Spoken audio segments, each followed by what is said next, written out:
They knew I was home alone. I had 4 kids. They watched my wife leave. They knew I was home alone with my children, and that is the moment that they decided to raid my home with 10 to 15 FBI agents. Came and traumatized my family, traumatized my children. What they wanted us to do was to blame President Trump for our actions that day. For example, they would say, you went to the Capitol and you did all these things because President Trump told you to, didn't you? I refused to do that. And when I refused to do that, they withdrew the verbal plea offer and they did a superseding indictment on the 1512 obstruction of official proceeding, which is a 20-year felony. If we willingly give up our First Amendment, if we willingly give up our natural God-given right of free speech out of fear, then we've already lost. We might as well pack it in. There's no saving this country if we're too afraid to even speak out against the injustices that are happening. Welcome to Better for America, where we dive deep into the stories that really shape our nation and the people at the center of them. Now, today we're going to be speaking with Derrick Evans. He is a former West Virginia state legislator who made national headlines for his involvement in the events of January 6th at the U.S. Capitol. He was indicted and later sentenced for his participation. He has since become a vocal figure in the ongoing conversation about government overreach, individual rights, and the consequences of political activism and the weaponization of our justice system. So don't go anywhere. We'll be right back. Derrick, it's a pleasure to have you joining me, and I thank you so much for being here. Oh, the pleasure's mine, Miss Rebecca. Thank you so much for having me. Well, thank you so much, sir. You were arrested and prosecuted simply for being at the Capitol on January 6th. This was despite engaging in no violence. Now, Derrick, this is an issue that matters so much to AMAC members, over 2 million strong. From the moment you were taken into custody, can you maybe tell us a little bit about what that was like? What kind of treatment did you receive?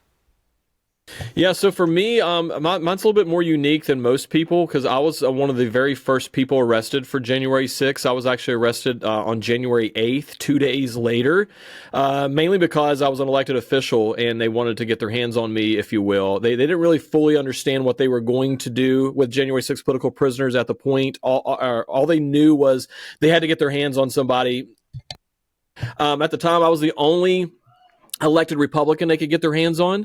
And so when they came to my house, what's crazy is they told me that they watched my wife leave. They've been watching my home throughout the day. They knew I was home alone. I had 4 kids. At the oldest, at the time, my oldest was 5 years old. They watched my wife leave. They knew I was home alone with my children. And that is the moment that they decided to raid my home with, 10 to 15 FBI agents, all over 2 misdemeanor trespassing charges at the time. And they came and traumatized my family, traumatized my children, ripped me away from my children, and threw me in the back of an SUV with my children, standing in the window crying, wanting to know what's going on with Daddy. Unbelievable. I mean, this is just outrageous. It's hard to imagine that these are the kinds of attacks that we've seen from a radical left that really wanted to paint January 6th as something that it wasn't. Now, fast forward today, Trump is back in charge, and for the first time, there's a real opportunity to expose the full truth of what really happened on January 6th. But Biden, he's granted the January 6th committee blanket amnesty from prosecution. So how do we ensure that the corruption of this entire ordeal is really documented? I think that's important for the history books. Yeah, that's something I've been very aware of from the very early stages of January 6th, honestly, was that whether I liked it or not, whether I believed it was, really that big of an event, but I realized that the left was making it into this big event that was going to be looked back on in history at some point. And so the historical context and sharing the truth has been very important to me throughout this whole ordeal. I'll tell you that before going into prison and even sitting in solitary confinement, there were multiple rough days where I told myself that uh, you never know, man. President Trump might run for office again and win, and you get a pardon. And then I would tell myself, that's just crazy talk. Because at the time, Trump hadn't even announced he was running. They hadn't even raided Mar-a-Lago yet. None of these things had happened. But it was something I would tell myself and kind of daydream about as a way to kind of get through the moment, if you will. And so when President Trump officially announced he was running, when he won, when he was sworn in, and then I get the phone call that I'm getting the pardon. Like, it was, I can't even describe the words with words as to what this meant for our family. I get emotional thinking about it. It was overwhelming. We had, multiple years of trauma and abuse from this government that was kind of just all relieved and taken away at one time. And I'll tell you some of the things that people don't think about, and this is what I'm getting emotional about, is all I've ever wanted to do is be a good dad. So I'm a big sports guy. I played sports. I played in college. I coached in college, coached in high school. And, when it's my turn to coach my own children and be a part of their lives, I've had this January 6th domestic terrorist, all these things hanging over my head this entire time. I haven't been able to make those memories and be a coach on the field or whatever with my own children because I couldn't pass a background check.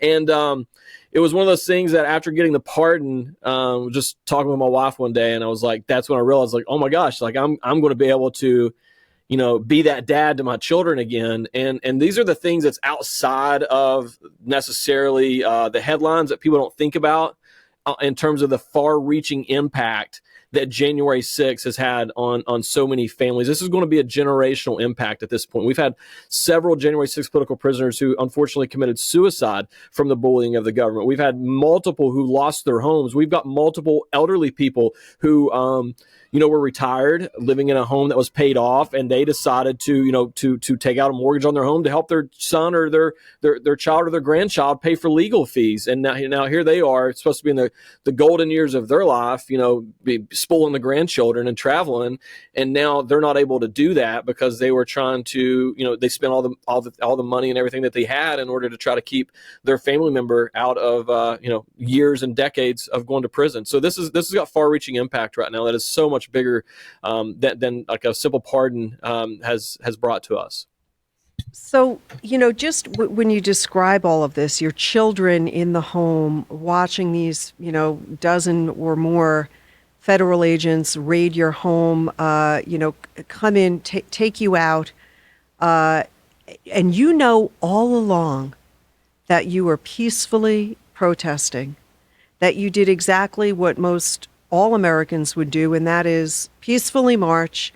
And I like to remind people there's, the Capitol building where our elected representatives are. I mean, oftentimes, and especially if you go back, a dozen, 2 dozen years ago, where you did just walk in and you would go meet with a legislator or meet with their aide. When I was marching March for Life with my father, we really enjoyed that march together. It was a great time that I had with my dad. And he said to me, you know what we do now, Rebecca? Because I thought, it was all over. We're going to get back on the bus and come back to Long Island. He says, no, before we go home, he said, we're going to walk into the Capitol building. We're going to talk to our elected representatives. This is something that, we, the people, have always felt that doing such is within our rights. And we have a government by the people, for the people.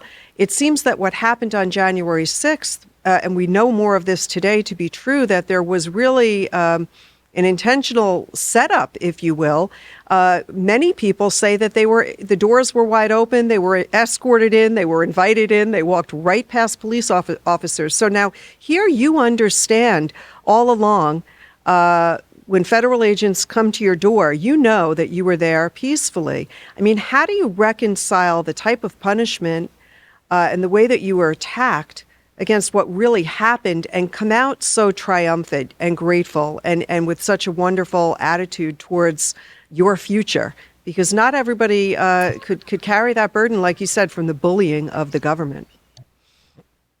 Yeah, well, first I want to say that I didn't know. I know people find this hard to believe. I have no reason to lie, you know what I mean? But I didn't know that the Capitol building was closed that day. The only reason it was closed was because of the COVID scamdemic that they were running on everybody. So I live in West Virginia. We hadn't been following or paying attention to the COVID stuff for months or a year or whatever at this point. Because when we live out in the country, we socially distance by just how we exist. So I didn't think anything of it, to be honest with you. I think a lot of people felt the same way. But for me personally, you can watch it. It's all over my social media. The video's out there. Everything I'm getting ready to say can be verified on video, so you don't have to take my word for it. But I mean, I walked through an open set of doors.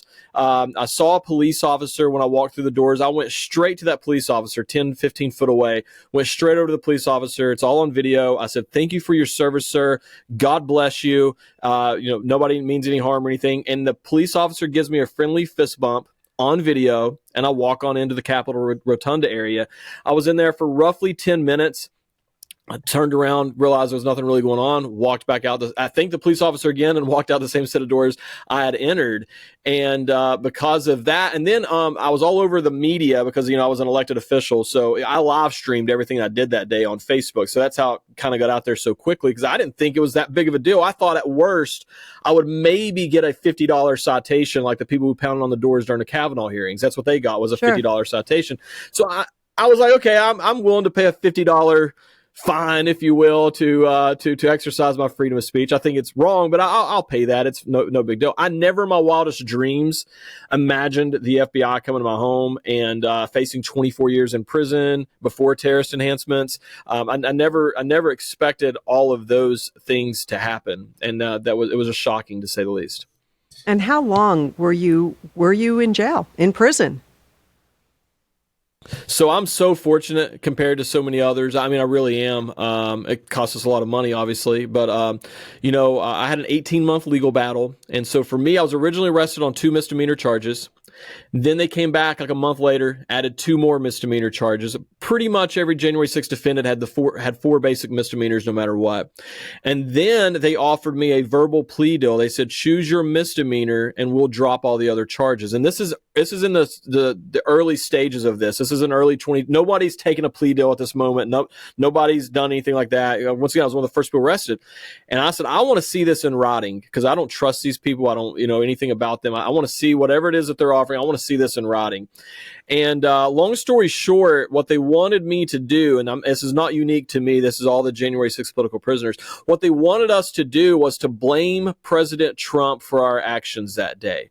And what I mean by that is the FBI, for instance, and the prosecuting attorneys, whatever, they would ask these declarative statements and form it as a question. So they would say something, for example, they would say, you went to the Capitol and you did all these things because President Trump told you to, didn't you? Like, that's not a question, that's a statement, and they're ending it with "didn't you?" ? So that's what they were wanting me to do. I refused to do that. And when I refused to do that, they withdrew the verbal plea offer, and they did a superseding indictment on the 1512 obstruction of official proceeding, which is a 20-year felony. So now I was facing 24 years in prison, and they did this to a lot of J6ers that they refused to work with them. They would hit them with the 1512 obstruction of official proceeding, which had nothing to do with January 6th. We knew it had nothing to do with January 6th.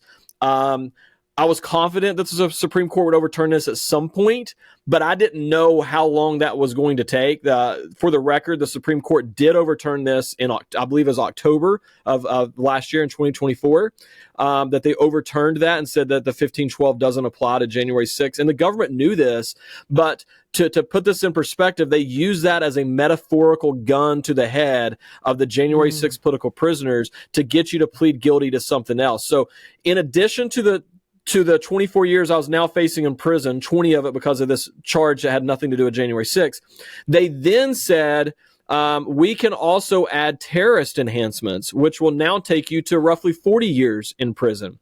But here's the thing, that at this point, we've now known, this is like a year later, this is January of 2022, we've now known that they refuse to move trials out of D.C. We know that you're not going to get a fair trial in D.C. You're going to be found guilty of anything they accuse you of.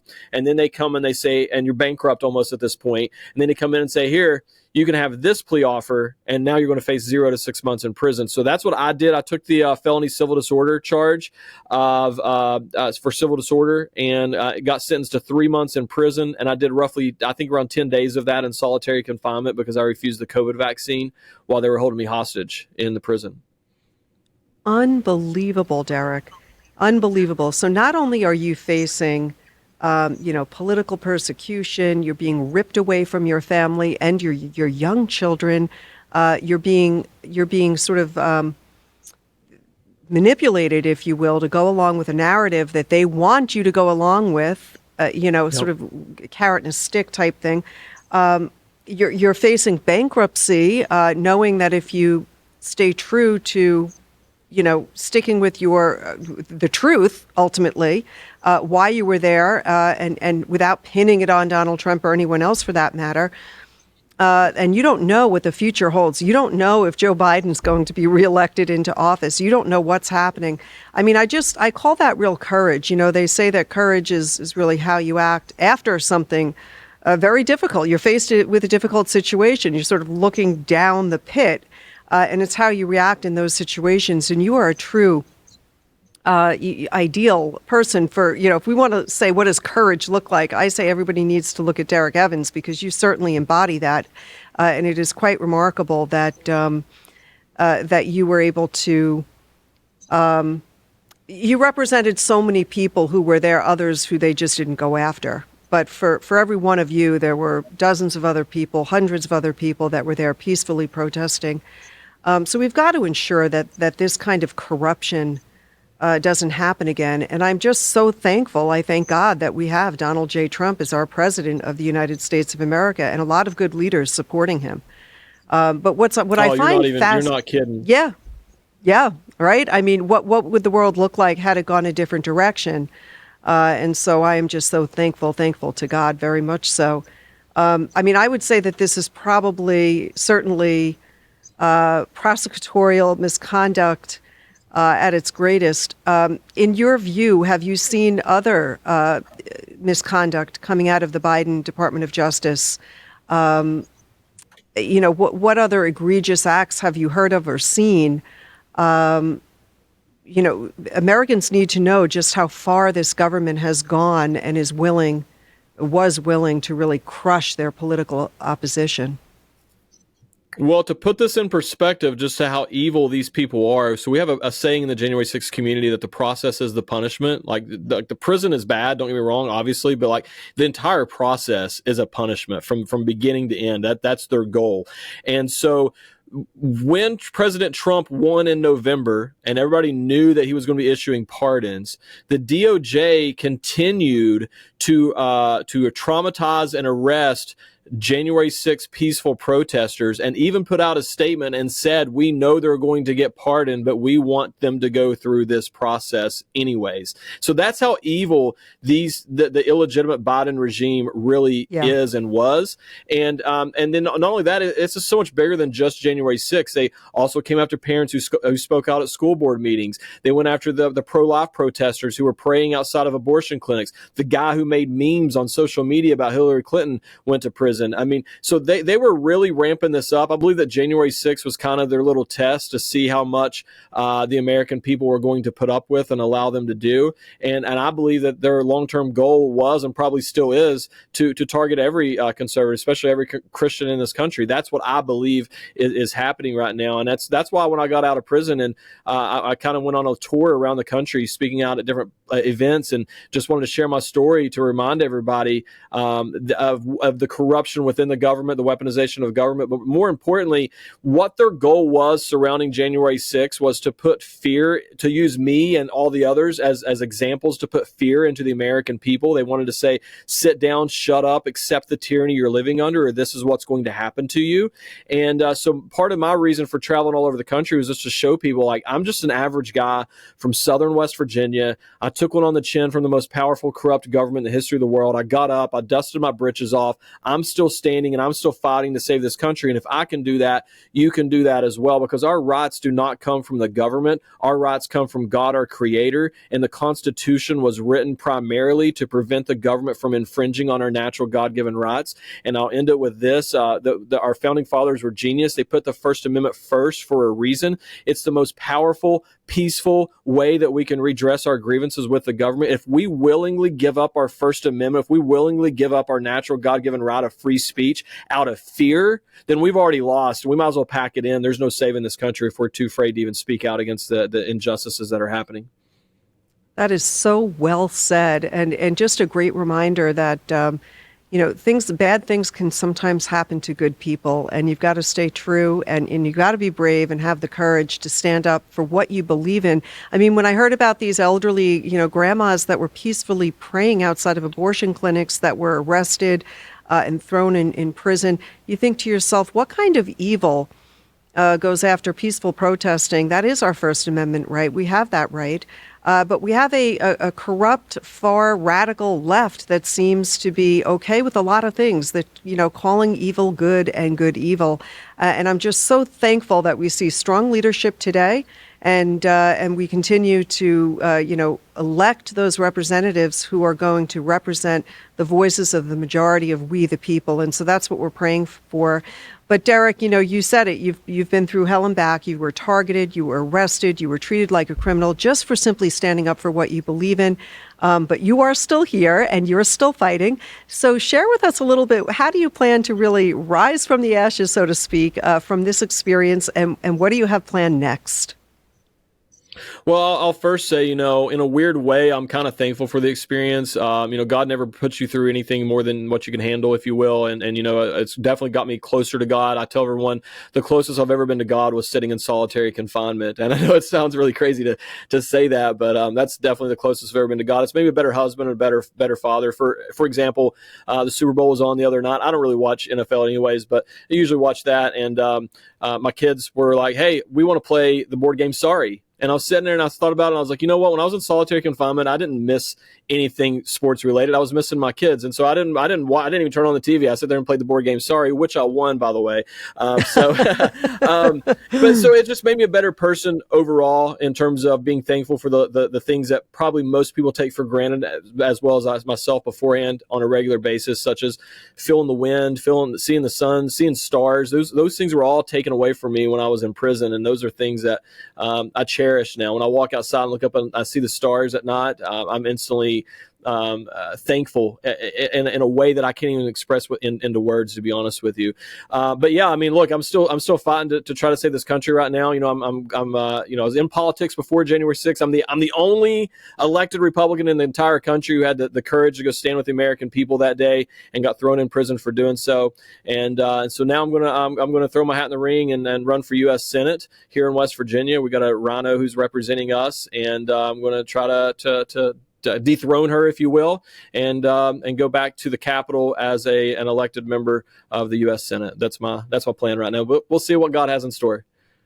Amen. Well, we will be praying for you, and we are just so grateful to have you here with us today. Thank you so much for standing up for individual rights, for really championing, the rights of we the people, and for your commitment to America and to common sense. We need so much more of that. We're just so grateful that you were with us today, and that finally we pray justice is served and that we could right the wrongs of the past so we never see that kind of thing happen again.